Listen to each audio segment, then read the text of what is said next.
মালিক তুমি দয়াময় করে তোমার কুদরতি কোলের মধ্যে যদি টান দিয়া জায়গা না দাও মালিক আমার কোন উপায় থাকবে না। আল্লাহর হাবিব বলেন আল কবরু রাউযাতুম মিন রিয়াজিল জান্নাহ আও হুফরাতুম মিন হুফারিন নার। আল্লাহর হাবিব বলেন আমার উম্মতেরা, এ আমার সাহাবারা, এই যে কবর দেখো এই কবর কিন্তু আসল কবর না। কোন কোন আল্লাহর বান্দা বান্দির জন্য হারে কবরটা একটা বেহেশতের বাগান হইয়া যাবে। আল্লাহ আপনি আমার জন্য আমাদের সবার জন্য কবুল করে নেন। আল্লাহ রসুল বলেন ও আমার উম্মতেরা, কোন কোন নাফরমানের কবরের মধ্যে জাহান্নামের আগুন এসে ভইরা যাবে। আল্লাহ আপনি আমাকে আমাদের সবাইকে মাফ কইরা দিয়ে। আল্লাহর হাবিব বলে ও আমার উম্মতেরা, কোন কোন নাফরমানের কবরের মধ্যে তিসআতু ওয়া তিসঈনা তিননিনান লাউ নুফিকা ফিল আরদি মা আনবাতাত খাদরা। কোন কোন নাফরমানের কবরের মধ্যে একটা না দুইটা না 99টা বিষাক্ত সাপ জমা হইয়া যাবে। কিয়ামত পর্যন্ত নাফরমানকে পেঁচাইয়া পেঁচাইয়া ঠোকরাইতে থাকবে। ওই সাপ কেমন বিষধর সাপ হবে।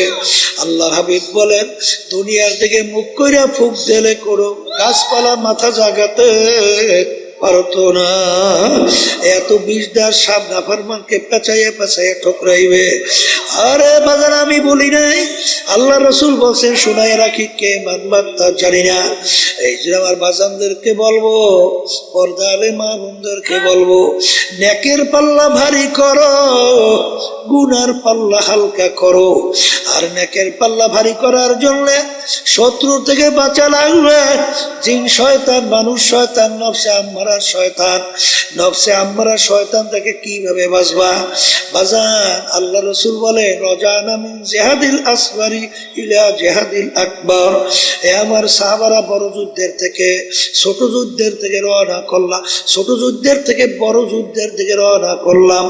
সাহাবায়ে কেরাম বলেন আল্লাহ রসুল এর চেয়ে আবার বড় যুদ্ধ কোনটা? আল্লাহ রসুল সাল্লাল্লাহু আলাইহি ওয়াসাল্লাম বলে নফস আম্মারার সঙ্গে জিহাদ করা এর চেয়ে বড় যুদ্ধ। অত সহজ মনে করলে হবে না, বড় কঠিন। এই জন্য আল্লামা সিস্তি রহমাতুল্লাহ আলাইহি আল্লাহু আকবার আল্লাহু আকবার বাজান আল্লাহ আল্লাহ करीमा बख्शा बर हाल मा के हस्ता मसीरे कमंदे हवा। ए আমার মালিক আরে 40 বছর বয়স হয়ে গেল, তারপরেও তিনি মালিকের কাছে দোয়া করে চেহেল সালে উমরে আজিজাত গুজাস মেজাজে তুয়াজ হালে তেফলি নাগাস। এ আমার দয়ার মালিক বয়স তো 40 হয়ে গেল, কিন্তু এখন পর্যন্ত সেই ছোট বাচ্চাদের তবিয়ত এখন পর্যন্ত দূর হয় নাই। মালিক তুমি দয়াময় করে তোমার কুদরতি কোলের মধ্যে যদি টান দিয়া জায়গা না দাও মালিক আমার কোন উপায় থাকবে না। আল্লাহ রাব্বুল আলামিন কাফেরদের ব্যাপারে রহমান, নাস্তিকদের ব্যাপারে রহমান, জালেমদের ব্যাপারে রহমান, খুনিদের ব্যাপারে রহমান। কারণ আল্লাহ রাসূল সাল্লাল্লাহু আলাইহি ওয়াসাল্লামের উপরে যখন কাফের আঘাত করছে আল্লাহ সহ্য করতে পারে? আসতে কয় পারে? তারপর আল্লাহ কিছু বলছে? কিছু? এই যখন বৃষ্টি পড়ে কাফের বাড়ির দরজায় বৃষ্টির যে পানির স্বাদ আর মোমেনের বাড়ির দরজার পানির স্বাদ ভিন্ন না? হ্যাঁ, ডিপ টিউবওয়েল বাসায় কাফের বাড়ির দরজায় ডিপ টিউবওয়েলের পানি আর মোমেনের বাড়ির দরজার ডিপ টিউবওয়েলের পানি একটা ভিন্ন? সবার জন্য কি রহমা? সবার জন্য কি? কিয়ামতের ময়দান আমার মালিক বলবেন হে নাফরমানের দলেরা, আজকে আমার বান্দা বান্দীদের সঙ্গে একত্রে আর থাকতে পারবি না, আজকে তোরা পৃথক হইয়া যা, আজকে পৃথক হইয়া যা। এই আয়াত যখন আসলেন ইমামুল আজম আবু হানিফা রহমাতুল্লাহ আলাইহি তার ভিতরে এমন ভয় এসে গেল হে আমার দয়ার মালিক, তুমি যেদিন ঘোষণা করবা নাফরমানের দলেরা আমার বান্দা বান্দি থেকে তোরা পৃথক হ, তার ভিতরে এমন ভয় আইসা গেল, সেদিন ঘোষণায় যদি আমি আবু হানিফা যদি নাফরমানের কাতারে পইরা যাই, তখন আমার কি উপায় হবে? এমন দুই চোখ দিয়ে বাইয়া বাইয়া পানি পড়ে, শরীর থর থর করিয়া কম্পন শুরু হয়ে গেল। বারবার ঘুরাইয়া ঘুরাইয়া শরীফ তেলাওয়াত করে, রুকু সেজদা করার খেয়াল নাই। এই ইমামুল আজম আবু হানিফা রহমতুল্লাহ আলাইহি, যার ইতিহাস পড়লে দেখবেন 40 বছর পর্যন্ত এশার ওযু দিয়া ফজরের নামাজ আদায় করছে। আল্লাহু আকবার। এই দুনিয়া থাকা অবস্থায় আল্লাহর সঙ্গে 99 বারের মতো স্বপ্নযোগে সাক্ষাৎ হয়েছে। কি বলছে? যার উপাধি ছিল জমানার আবু হানিফা, জমানার আবু হানিফা যার উপাধি ছিল, সেও ভয়তে কান্দে আর বলে, মালিক আমি যদি নাফরমানে কাতারে পড়ি আমার কি অবস্থা? কি বুঝলে? তাহলে এই স্মরণ আসতে হইলে, এই অনুভূতি আসতে হইলে আল্লাহর জিকির বেশি করা লাগে না? আসতে কয়, জোরে বলে লাগবে কি লাগবে না? এই যে আমার বাজানদেরকে বলবো, এই যে শোনেন তরিকা পীর মুরিদি, এই যে চরমনাই তরিকার নাম কি? চিশতিয়া সাবিরিয়া তরিকা। এই তরিকার কাজটা কি? এই তরিকার 5টা ঔষধ তরিকার পুরুষদের জন্য আল্লাহর কুতুবেরা দিয়ে দেখছে না? কথা কয় না? আর মহিলাদের জন্য 2 ঔষধ দিছে না? কেন দেশে? নেকের পাল্লা ভারী করার জন্যে। আসতে কয়, কির পাল্লা ভারী আর গুনার পাল্লা হালকা করার জন্য। একটু পরীক্ষা করে দেখেন, যারা আল্লাহর কুতুবদের এই পরামর্শ মানছে, দিনের দিন তাদের নেকের পাল্লা বাড়াবার চিন্তা তাদের ভিতরে আসে। এই কথা বলবে, আমি ভুল বলছি? আর দেখবেন যারা নাকি সহি তরিকার সঙ্গে জড়াইয়া থাকে না, এই আল্লাহর ওলিদের মুরব্বীদের কথা শোনে না, দেখবেন গুনার থেকে ফেরতেও কি পারে, চোখেও পানি দেখা যায় না, চোখেও পানি দেখা যায় না। গুনার থেকে ফিরিয়া নেক কাজ বাড়াবার প্রক্রিয়া আগ্রহ দেখা যায় না। এই জন্য আমার ভাইদেরকে বলবো, নেকের পাল্লা কি করা লাগবে? বলেন, ভারী করা লাগবে। কি করা লাগবে? গুনার পাল্লা হালকা হওয়া লাগবে। কথা ঠিক দেবে? ঠিক। এখন নেকের পাল্লা ভারী করতে হইলে এই কি কি কাজ করা লাগবে? বলে আল্লাহর হুকুম নবীর তরিকা অনুযায়ী চলা লাগবে। আসতে কয়, আল্লাহর হুকুম ফরজ মানা লাগবে, আল্লাহর হুকুম ওয়াজিব কি করা লাগবে? মানা লাগবে। সুন্নাতে মুআক্কাদা কি করা লাগবে? মানা লাগবে। এই হারাম থেকে বাঁচা লাগবে। বলেন, হারাম থেকে বাঁচা লাগবে, মাকরু তাহরিমা থেকে বাঁচা লাগবে। এমনকি আল্লাহর ওলিরা মাকরু তানজির থেকেও বাঁচে থাকবে। কথা ঠিক কিনা?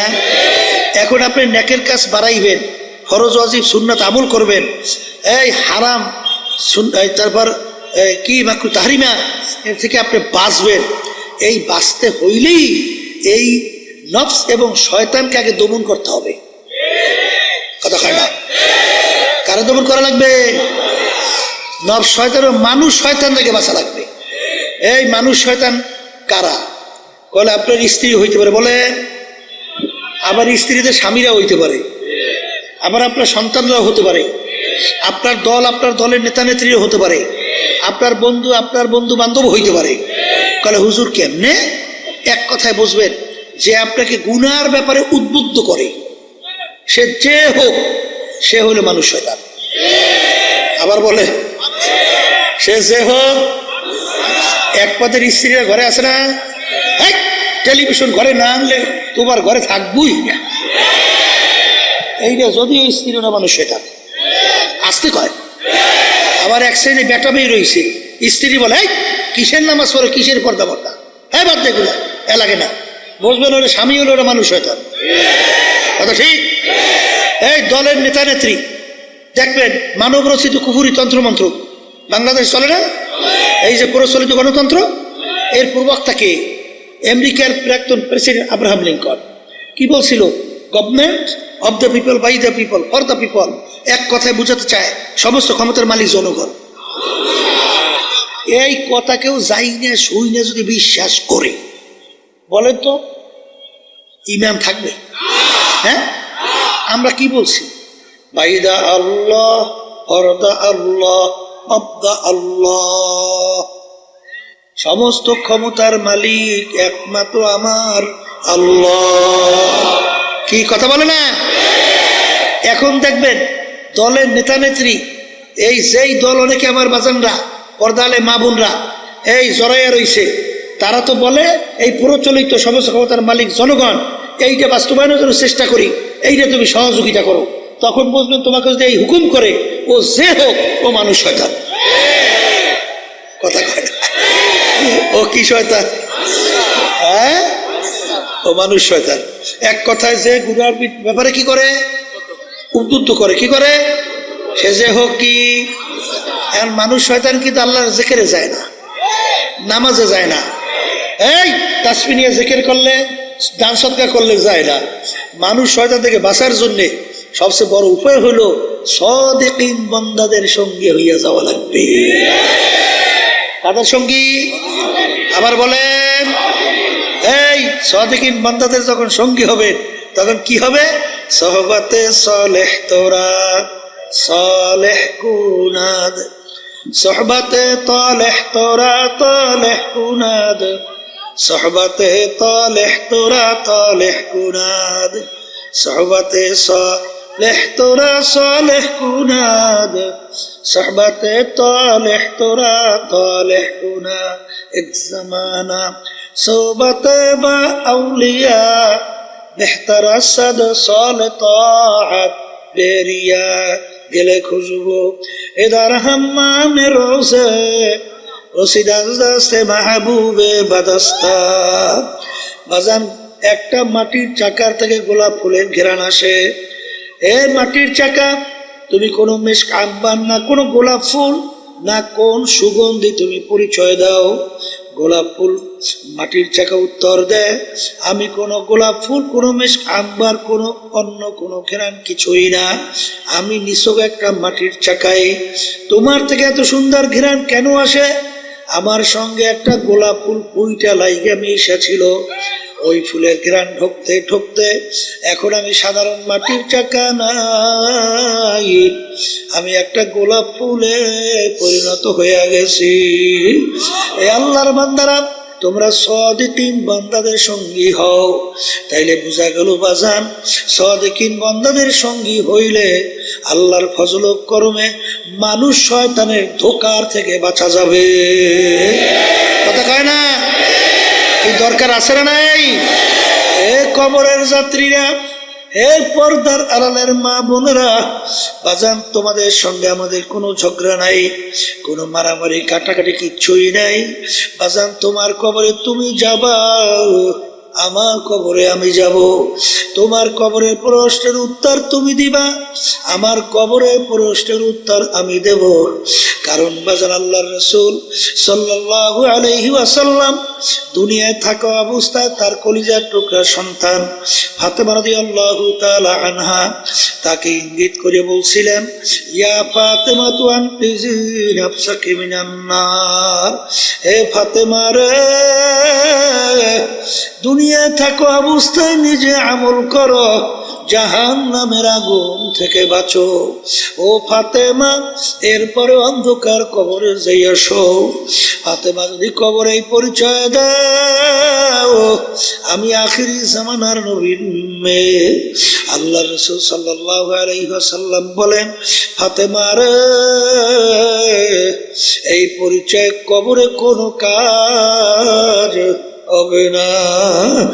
এ কবরের যাত্রীরা, আল্লাহ রাসূল সাল্লাল্লাহু আলাইহি ওয়াসাল্লাম যদি তার মেয়ের ব্যাপারে কবরে কোনো নাজাতের গ্যারান্টি দিতে না পারে, এমন কোন পীর, এমন কোন দল, এমন কোন দলের নেতা নেত্রী কে আছে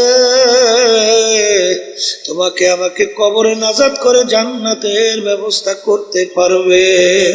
জোরে মুখ খুলে বলো, পারবে? যদি নাই পারে, আর দুনিয়া মাজরাতুল আখিরাহ, দুনিয়াটা হলো আখিরাতের সম্বল সম্পদ কামাই করার জায়গা। হে বড়লোক আমার বাবারা, হে ধনী আমার বাবারা, হে শিক্ষিত আমার বাবারা, সম্মানিত আমার বাবারা, হে বড় বড় অফিসার আমার বাবারা, আমার দাদাজানের কথা শুনছিলাম। আব্বাজান বলতেন, দাদাজান একজন এক কালেক্টরকে লক্ষ্য করে বলেন, ডিসি কে লক্ষ্য কইরা বলেন, হে কালেক্টর, হে ডিসি, তোমাদেরকে বন্দুক নিয়ে পাহারাদাররা পাহারা দেয়। ও ডিসি, তোমার কাছে জানতে চাই, আরে আমার মালিকের যে ছোট্ট মাকলুক মশা, ওই বন্দুক মশায় ভয় পায় কিনা? কলে তোমরা কি মশারি টাঙ্গাও? কলে হুজুর টাঙ্গাই তো। কেন? কলে হুজুর মশায় কামড়ায়। তখন দাদাজান বলে, কালেক্টর, আজকে তোমার সাধারণ মশা তোমার বন্দুক পাহারাদারের ভয় করে না, কিন্তু তুমি যদি বেনমাজি হারামখোর সুদখোর ঘুষখোর, তুমি যদি বেরোজগাররা বেপরদায় চইলা যদি কবরে যাও, ওই কবরে 99 বিষাক্ত সাপ তোমাকে ভয় করবে, এরকম কি গ্যারান্টি আছে কালেক্টর? এই জন্য আমার বাজানদেরকে বলবো, পর্দারে মা বোনদেরকে বলবো, এ আল্লাহর বান্দারা, পর্দার আড়ালের মা বোনেরা, দুনিয়ার যে কোনো কাজের মধ্যে একবার নয়, যদি কেউ 5 বার উঠে যাও, আবার ওই কাজের ভিতরে চেষ্টা করলে জিতবার আশা করা যায়। কিন্তু কবরের যাত্রীরা, কেউ যদি দুনিয়া থেকে বিদায় নিয়ে কবরে যাও বাজান, আর কেউ দুনিয়ার ভিতরে আইসা জিতবার কিন্তু আর আশা নাই। তাকশাইরু মিনহু জুলুদুল্লাযীনা ইয়াখশাউনা রাব্বাহুম সুম্মা তালিনু জুলুদুহুম ওয়া কুলুবুহুম ইলা যিকরিল্লাহ। আমার মালিক বলে, দুনিয়ার ভিতরে এমন কিছু আমার বান্দা বান্দিরা আছে, যখন তাদের সামনে আমার জাহান্নামের আলোচনা করা হয়, যখন তাদের সামনে আমার আযাব ও গজবের আলোচনা করা হয়, তখন তার শরীরের চামড়া থরথর করে কাঁপে ওঠে, তাদের কলবটা থরথর করে কাঁপে ওঠে। আল্লাহ, তখন তাদের গুনার কথা মনে পড়ে যায়। মালিক, তুমি যদি এই গুনাহ আমার মাফ না করো, আরে আমার মালিক, আরে বাজান, এক ওয়াক্ত নামাজ পড়বে বলতে বলতে যখন অন্য ওয়াক্ত আইসা যায়, কেউ যদি ইচ্ছা কইরা এক ওয়াক্তের নামাজ অন্য ওয়াক্তে নিয়ে কাজা কইরা পড়ে, এরকম কেউ যদি কাজটা ইচ্ছা কইরা করে, কোরআন এবং হাদিস অনুযায়ী দুনিয়া এবং আখিরাতের সময় হিসাব করার পরে দেখা গেল 2,88,00,000 বছর জাহান্নামের আগুনে জ্বলা লাগবে। আল্লাহ, আপনি আমাকে আমাদের সবাইকে মাফ করে দিয়ে। মাঝে যারা ঈমান আনছে, যারা আল্লাহকে বিশ্বাস করে, যারা পরকালকে বিশ্বাস করে, জীবন থাকতে হুঁশ থাকতে এক ওয়াক্ত নামাজ ছাড়তে পারবে? জোরে বলো, পারবে? কিন্তু বাজান, ভালো করে মনকে বুঝাও বাজান, কিছুদিন পরেই রমজান মাসের রোজা আসতে আছে। কেউ যদি ইচ্ছা করে একটা রোজা ছাইরা দাও বাজার, কোরআন এবং হাদিস অনুযায়ী দুনিয়া বা আখিরাতের সময় হিসাব করার পরে দেখা গেল একটা রোজার অপরাধের কারণে 70,000 বছর জাহান্নামের আগুনের ভিতরে জ্বলতে হবে। আল্লাহ, আপনি আমাকে আমাদের সবাইকে মাফ কইরা দিয়ে। বাজার, মন চাইলে মিথ্যা কথা বলো, কিন্তু একটা মিথ্যা কথা যদি কেউ ইচ্ছা কইরা বলো, একটা কবিরা গুনাহ অর্থ 7,000 বছর জাহান্নামের আগুনে জ্বলতে হবে। কেউ যদি অন্যায়ভাবে একটা লোককে হত্যা করো, আবাদুল আবাদ জাহান্নামের হুকুম হইয়া যাবে, কোনদিন জাহান্নাম থেকে পাপ মাপ পাবে না। এই জন্য আমার বাজানদেরকে বলো, কেউ ঘুষ সুদ খাইয়া বাজান সরকারি দলের সঙ্গে জড়াইয়া টেন্ডারবাজি চাঁদাবাজি কইরা বিভিন্ন কায়দায় সম্পদ পুষাইয়া বাজান আরে বিল্ডিং একটা পর একটা তৈরি করলো, আরে সরকারি ক্ষমতায় অফিসার থাইকা ঘুষ সুদ খাইয়া বিরাট অট্টালিকা তৈরি, সম্পদের পাহাড় গড়লো। আল্লাহ রাসূল সাল্লাল্লাহু আলাইহি ওয়াসাল্লাম বলেন, যে হারাম মালের দ্বারা রক্ত এবং গোশত তৈরি হবে তার জায়গা জাহান্নাম সারা হবে না। এই জন্য বাজান আল্লাহ নবীর ইতিহাস পড়লে দেখবা হুশ থাকতে জীবন থাকতে বাজান একটা হারাম তো দূরের কথা, মাকরুহ তাহরিমার কাছে গুনার কাছে যাইতেন না। কারণ কি, তাদের ঈমান ওইভাবে মজবুত ছিল। এ কবরের যাত্রীরা, এ পর্দার আড়ালের মা বোনেরা, বাজার আমি বলি নাই, কোনো পীর বলে নাই, কোন মুফতি মুহাদ্দিস বলে নাই, আল্লাহ এবং আল্লাহর রাসূল বলছে, আমি শুনাই যাইতে আছি, উলামায়ে কেরাম শোনায়। আল্লাহর হাবিব বলেন, আল কবরু রাউযাতুম মিন রিয়াজিল জান্নাহ আও হুফরাতুম মিন হুফারিন নার। আল্লাহর হাবিব বলেন, আমার উম্মতেরা, এ আমার সাহাবারা, এই যে কবর দেখো, এই কবর কিন্তু আসল কবর না। কোন কোন আল্লাহর বান্দা বান্দির জন্য হারে কবরটা একটা বেহেশতের বাগান হইয়া যাবে। আল্লাহ আপনি আমার জন্য, আমাদের সবার জন্য কবুল করে নেন। আল্লাহ রাসূল বলেন, ও আমার উম্মতেরা, কোন কোন নাফরমানের কবরের মধ্যে জাহান্নামের আগুন এসে ভইরা যাবে। আল্লাহ আপনি আমাকে, আমাদের সবাইকে মাফ কইরা দিয়ে। আল্লাহর হাবিব বলেন, ও আমার উম্মতেরা, কোন কোন নাফরমানের কবরের মধ্যে তিসআতু ওয়া তিসঈনা তিননিনা লাউ নুফিকা ফিল আরদি মা আনবাতাত খাদরা। কোন কোন নাফরমানের কবরের মধ্যে একটা না, দুইটা না, 99টা বিষাক্ত সাপ জমা হইয়া যাবে। কিয়ামত পর্যন্ত নাফরমানকে পেঁচাইয়া পেঁচাইয়া ঠোকরাইতে থাকবে। ওই সাপ কেমন বিষধর সাপ হবে। আল্লাহর হাবিব বলেন, দুনিয়ার দিকে মুখ কইরা ফুক দিলে কোনো গাছপালা মাথা জাগাতে পারতো না। এত বিষদার সাপ নাফরমানকে পেঁচাইয়া পেঁচাইয়া ঠোকরাইবে। আরে বাজার আমি বলি নাই, আল্লাহ রাসূল বলছেন, শুনাই রাখি, কে মানবার তা জানি না। এই যে আমার বাজানদেরকে বলবো, পর্দারে মা বোনদেরকে বলবো, নেকের পাল্লা ভারী করো, গুনার পাল্লা হালকা করো। আর নেকের পাল্লা ভারী করার জন্য শত্রু থেকে বাঁচা লাগবে। জিন শয়তান, মানুষ শয়তান, নফসে আম্মারা শয়তান। নফসে আম্মারা শয়তান থেকে কিভাবে বাঁচবা বাজান? আল্লাহ রাসূল বলে, রজানা মিন জিহাদিল আসগরি ইলা জিহাদিল আকবার। এ আমার সাহাবারা, বড় যুদ্ধের থেকে ছোট যুদ্ধের থেকে রওনা করলাম, ছোট যুদ্ধের থেকে বড় যুদ্ধের দিকে রওনা করলাম। সাহাবায়ে কেরাম বলেন, আল্লাহ রাসূল, এর চেয়ে আবার বড় যুদ্ধ কোনটা? আল্লাহ রাসূল সাল্লাল্লাহু আলাইহি ওয়াসাল্লাম বলে, নফস আম্মারার সঙ্গে জিহাদ করা এর চেয়ে বড় যুদ্ধ। অত সহজ মনে করলে হবে না, বড় কঠিন। এই জন্য আল্লামা সিস্তি রহমাতুল্লাহ আলাইহি, আল্লাহু আকবার, আল্লাহু আকবার বাজান, আল্লাহ আল্লাহ। करीमा बख्शा बर हाल माँ के हस्ता मसीरे कमंद हवा ए আমার মালিক। আরে 40 বছর বয়স হয়ে গেল, তারপরেও তিনি মাওলার মালিকের কাছে দোয়া করে, চেহেল সালে উমরে আজিজাত গুজাস মেজাজে তু আজ হালে তেফলি নাগাস। এ আমার দয়ার মালিক, বয়স তো 40 হয়ে গেল, কিন্তু এখন পর্যন্ত সেই ছোট বাচ্চাদের তবিয়ত এখন পর্যন্ত দূর হয় না। মালিক, তুমি দয়া মায়া করে তোমার কুদরতি কোলের মধ্যে যদি টান দিয়া জায়গা না দাও, মালিক আমার কোন উপায় থাকবে না। এই জন্য আমার ভাইদেরকে বলবো, পর্দারে মা বোনদেরকে বলবো, বাজার আজকে চক্ষু খোলা দুনিয়া, স্বাধীনতা পাইছেন বাজার, স্বাধীনতার মধ্যে যা মনে করে তা করবা। আমার মালিক কিন্তু কিছু বলবেন না, কারণ আমার মালিক বলছেন আমহিলহুম রুওয়াইদা, তোদেরকে আমি স্বাধীনতা দান করলাম। কেন?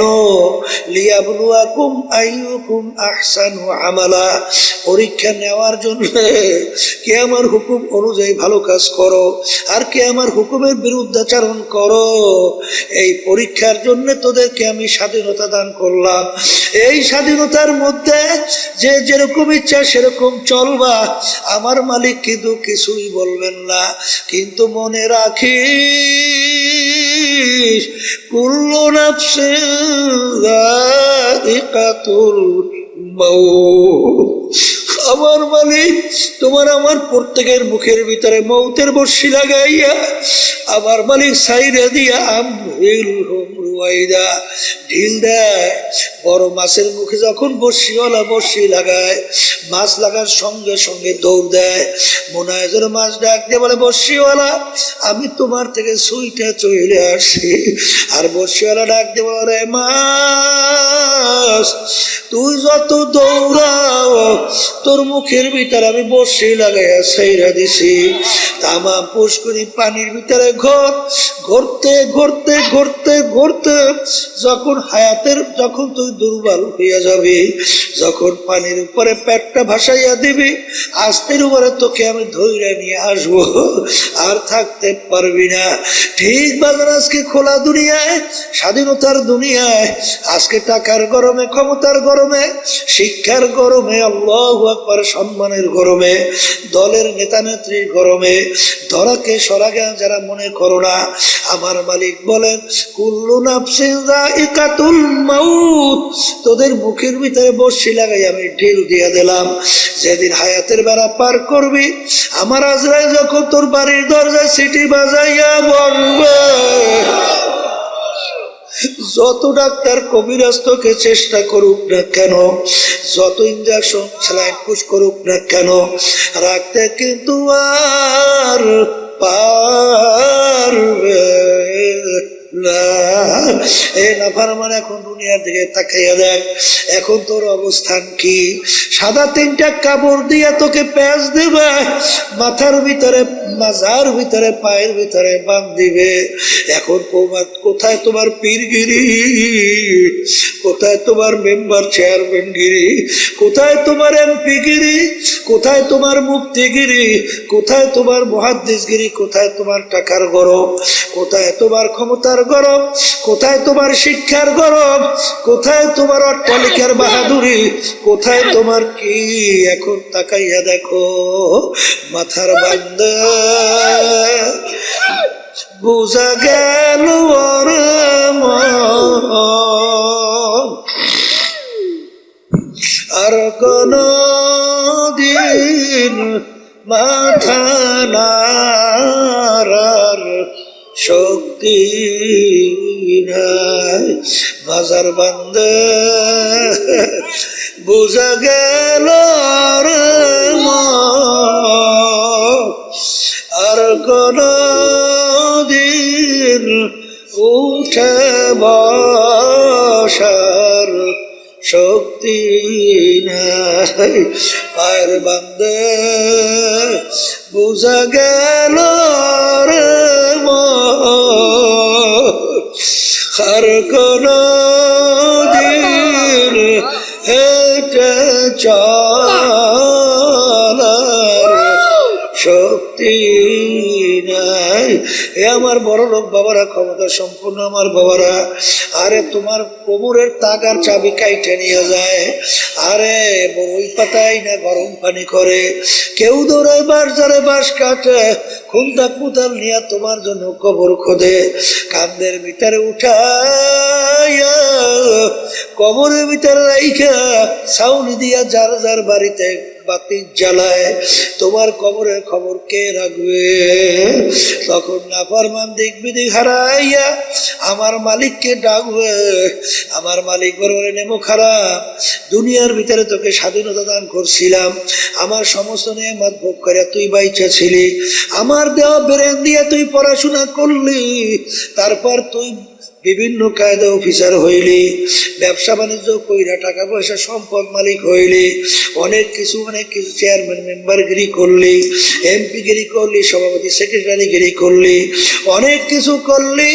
আমি যদি তোর মাথার ব্রেনকে বিগড়াইয়া প্রতিবন্ধী বানাইতাম, তখন তোর কোনো মূল্যই দুনিয়া ছিল না।